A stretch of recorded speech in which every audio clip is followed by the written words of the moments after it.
The chamber fell silent when Marcus Kane stood. Not the polite quiet of diplomatic courtesy, but the heavy, suffocating silence of fear. Around the circular assembly hall, representatives from 47 species shifted in their seats, appendages twitching, biosignals spiking on the monitors embedded in the translucent walls. Kane knew that look. He'd seen it before, in the eyes of negotiators who thought they were dealing with something dangerous. "I'm asking one more time," Kane said, his voice steady and cold. "Why is humanity barred from the Peacekeepers Guild? The Vrexian Chancellor, a being that resembled a crystalline mantis with too many joints, clicked its mandibles in what the translator rendered as discomfort. Representative Kane, we have explained. The Guild requires certain temperamental qualities that's not an answer. That's an excuse." Kane's jaw tightened. "We've met every technical requirement. Our ships are fast. Our soldiers are trained. Our diplomatic corps is seasoned. But every application we submit gets rejected without review. I want to know why." Across the chamber, the Thessian observer, a slender humanoid with silver skin and dark, knowing eyes, watched him with something that might have been pity. The others wouldn't meet his gaze at all. Chancellor Vrex's crystals dimmed. "Some questions are best left unasked, Representative, and some alliances are best left unmade." Kane gathered his datapad. "If this council can't be transparent with Earth, then perhaps Earth should reconsider its commitment to this alliance. We contribute 20% of your fleet's resources, 15% of your economic output, and 30% of your medical research, all while being treated like second-class members." He turned toward the exit. "Wait." The voice was soft but carried weight. The Thessian observer rose, her robes shifting like liquid mercury. "Chancellor, perhaps it's time. Observer Lyra, you overstep. 800 years is long enough to bury the truth." Lyra's dark eyes fixed on Kane. "Meet me in Archive Section 7, Sub-Level 9. Tonight. Come alone." Kane hesitated. Reading the room, the Chancellor's crystals had gone completely dark. Several representatives had activated privacy fields around their seats. Whatever Lyra was offering, it terrified them. "I'll be there," he said. The archive was older than any human structure, carved from the living rock of the station's core asteroid. Lyra waited in the shadows between data columns that pulsed with soft bioluminescence, each one containing more history than Earth's entire written record. "You're risking a lot," Kane said as he approached. "So are you." Lyra gestured, and a section of wall became transparent, revealing a deeper vault beyond. "What I'm about to show you is classified at the highest level. Galactic Council Protocol Omega. Only 12 living beings have access. 13 now." "No." Lyra's expression was grave. "After tonight there will be 11. Because once you know, I'll be executed for treason, and you'll wish you'd never asked." Kane studied her face, looking for deception and finding only sorrow. "Why tell me?" "Because the law that keeps your people caged was never meant to protect the galaxy from you." She placed her palm on the vault's access panel. "It was meant to protect you from us." The vault opened, and Lyra led him into a chamber lined with crystalline storage units. She approached one, touched it, and the air above filled with a holographic display. "This is footage from the Convergence War, fought 817 years ago," Lyra said. "Before Earth had faster-than-light travel, before we knew you existed." The image showed a star system Kane didn't recognize, but the devastation was universal. Planets cracked open, their cores exposed, ships the size of moons shattered and drifting. And in the center of it all, a swarm of insectoid vessels, each one bristling with weapons that turned matter into light. "The Skaltor swarm," Lyra continued. "A hive intelligence that consumed everything in its path. They'd wiped out 14 civilizations in 30 years. The galaxy was losing. We were facing extinction." "What does this have to do with, we found Earth by accident?" "A survey ship fleeing the swarm picked up your radio signals. Primitive broadcasts about something called World War II. Lyra's fingers moved through the interface and the scene shifted. "We were desperate. We needed soldiers. Beings who understood violence in a way we'd forgotten. The new image showed a human city, circa 1950s by the architecture, and descending from the sky, a Galactic Council contact vessel. Kane's breath caught. You recruited us? During the Cold War? Not officially. A Black Ops initiative. We offered technology, medicine, answers to scientific questions that would take you centuries to solve. In exchange, we asked for volunteers. Soldiers. People who knew how to fight total war. The hologram shifted again, and Kane saw them. The victims, but humans in retrofitted armor, carrying weapons that mixed Earth ballistic tech with alien energy systems. Young faces, hard faces, faces that belonged to men and women who'd seen too much already. 12,000 volunteers from 23 nations, Lyra said quietly. We trained them on orbital platforms, gave them our best equipment, and we sent them to fight the swarm. Did they win? Lyra's silence was answer enough. She pulled up new footage, and Kane watched with growing horror. The humans fought like nothing the galaxy had ever seen. Where other species used cover and calculated risk, the humans charged. Where doctrine demanded retreat at 70% casualties, the humans held their ground at 95%. They learned to pilot ships in weeks that took other species years to master, and they flew those ships into enemy formations with such reckless precision that Skeletor hive clusters broke apart in confusion. One clip showed a human soldier, her armor breached in venting atmosphere, using her last 30 seconds of consciousness to arm a fusion charge and destroy a swarm carrier from the inside. Another showed a squad holding a choke point against impossible odds, not because victory was possible, but because their retreat would doom a civilian evacuation 3 systems away. They didn't fight like soldiers. They fought like humans had always fought when pushed to the edge, with absolute conviction that some things were worth dying for. They won, Kane whispered. They won, Lyra agreed. Battle after battle against odds that should have been impossible. The swarm had never faced an enemy that simply refused to break. Within 3 years, the tide had turned. Within 5, the Skalter were extinct. Then why isn't this celebrated? Why isn't this because of what came after? Lyra's hand trembled as she changed the footage. The humans who survived, they couldn't stop. The new images showed human veterans, their eyes hollow, gathered in makeshift camps on frontier worlds. Then ships going dark, colonies reporting attacks, human soldiers still wearing their war gear, raiding supply convoys, forming militias, fighting each other, fighting anyone. We'd turn them into perfect weapons, Lyra said, her voice breaking. But we forgot that weapons don't turn off. The trauma, the conditioning, the things we'd asked them to become, they couldn't come back from that. Some tried to return to Earth, but they didn't fit anymore. The world they'd left had moved on. The people they'd been had died in the war. Kane watched a human veteran screaming at Council peacekeepers, his weapon raised, his face twisted with pain and rage. The peacekeepers fired, and the veteran fell. The timestamp showed this happened 6 years after the war ended. It took 20 years to find them all, Lyra continued. Some surrendered, some died fighting, some just disappeared into the black, and the council made a decision. A unanimous vote sealed under Omega Protocol. She pulled up a document, its text glowing in formal galactic script. Kane's translator rendered it slowly, as if reluctant. Never again shall humanity be recruited for martial service.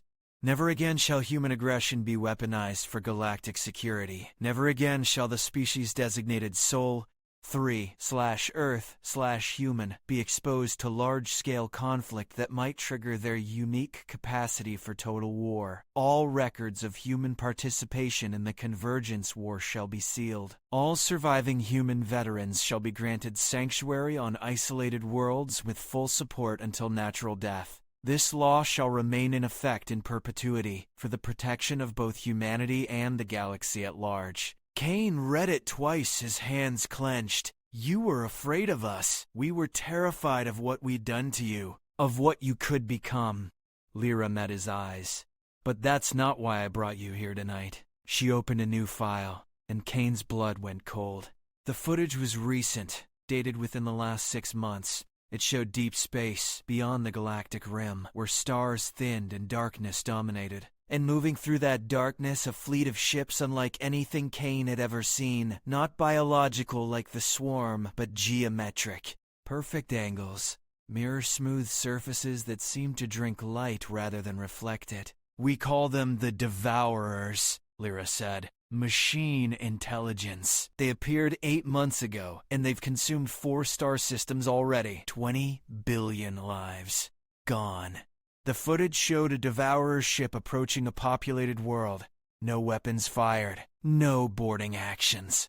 The ship simply extended geometric patterns of energy, and the planet's surface began to dissolve, matter flowing upward into the ship like water into a drain. They don't destroy, they consume. Convert matter into energy, energy into more ships.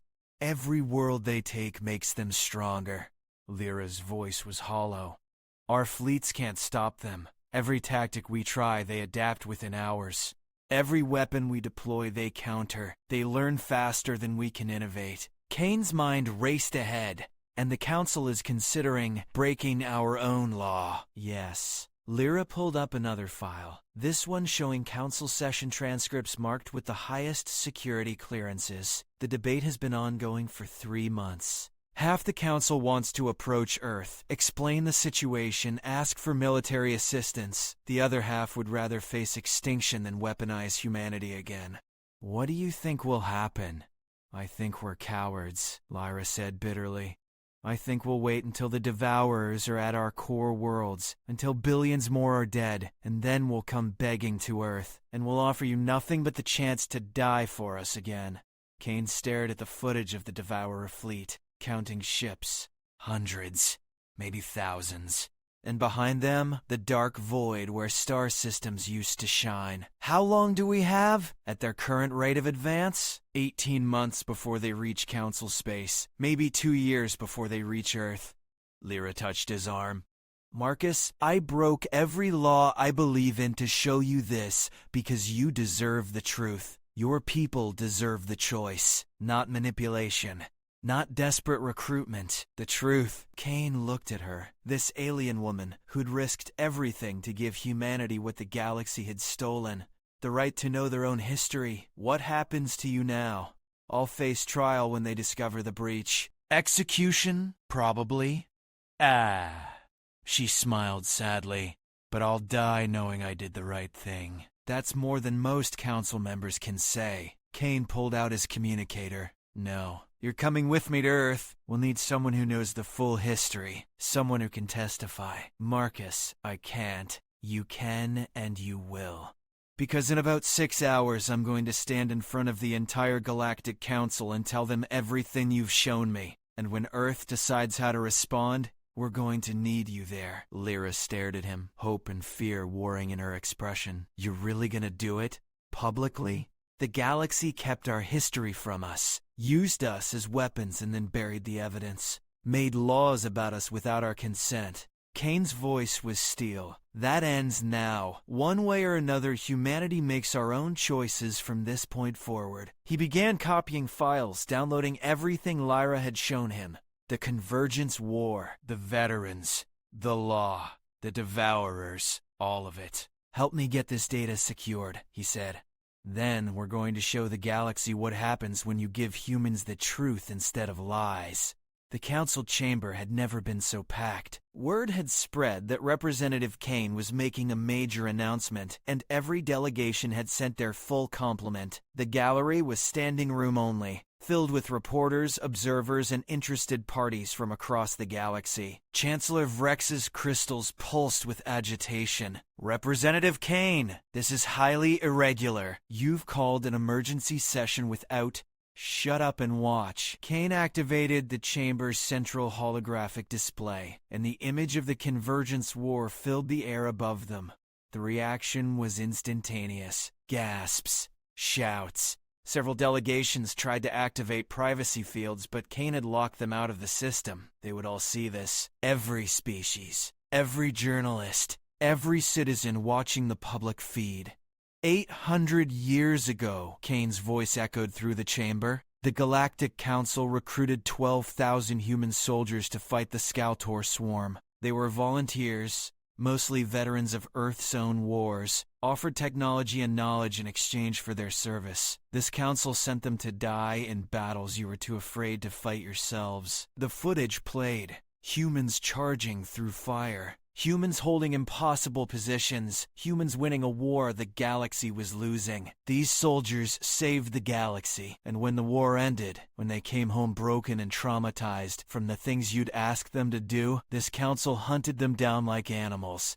Then you sealed the records, made it illegal for humanity to even know our own history. Kane pulled up the Omega Protocol, projecting it for all to see. You passed a law prohibiting human military service, claiming it was for our own good, for the galaxy's protection.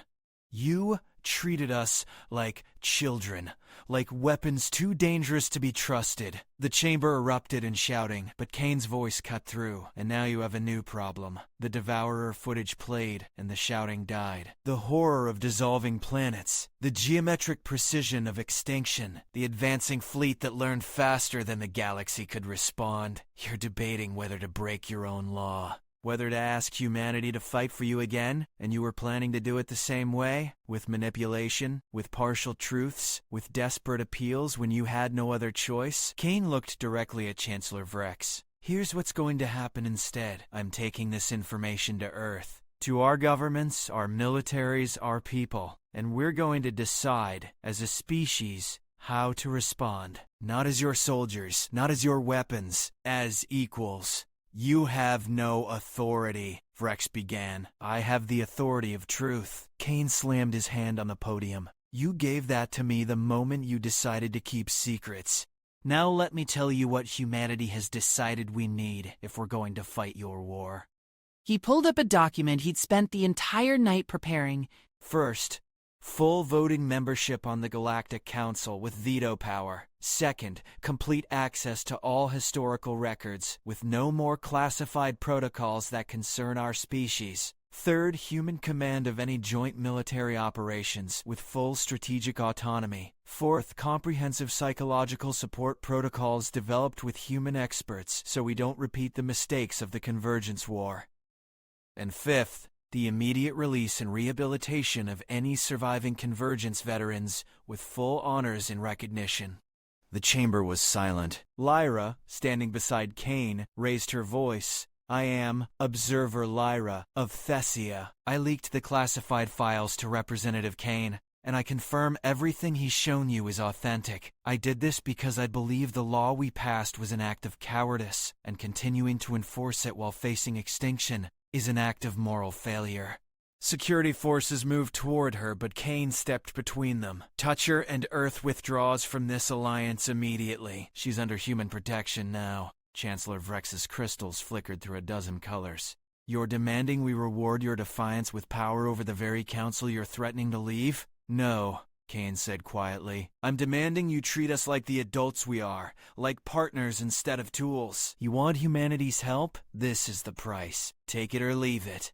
For a long moment, no one spoke. Then a delegate from the Arquelian Union, a species known for their logic and careful decision-making, stood. The representative from Earth has made valid points. The Omega Protocol was indeed passed without human consent or knowledge.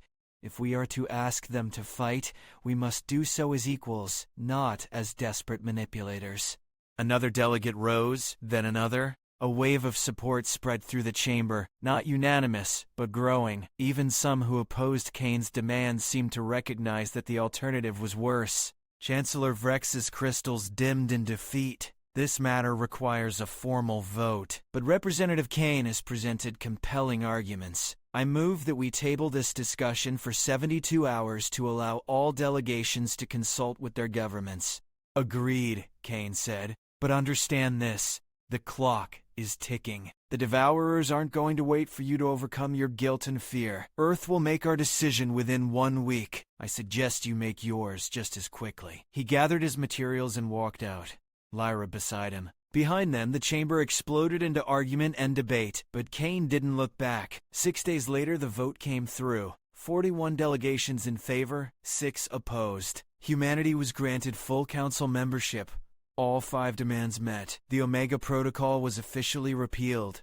Kane stood in Earth's orbital command center, watching as the first human warships prepared for deployment. They were nothing like the retrofitted vessels of the Convergence War. These were purpose-built, incorporating 800 years of advancement in both human and galactic technology. Fast, deadly, and crewed by volunteers who knew exactly what they were signing up for. Lyra stood beside him, now serving as the official liaison between Earth and the Council. She'd been granted asylum, her actions recognized as whistleblowing rather than treason after the Council's vote. Nervous? She asked. Terrified, Kane admitted. Not of the Devourers, of what we might become again. You've taken precautions this time. Psychological screening, rotation schedules, support networks. It won't be like before. Maybe Kane watched a cruiser maneuver into formation. Or maybe we're about to learn that some things don't change. That humanity's gift for war is also our curse. Or maybe, Lyra said softly, you'll learn that understanding your own history means you don't have to repeat it. The fleet began to move. A coordinated dance of ships heading toward the galactic rim, toward the Devourers, toward a war that would decide the fate of trillions.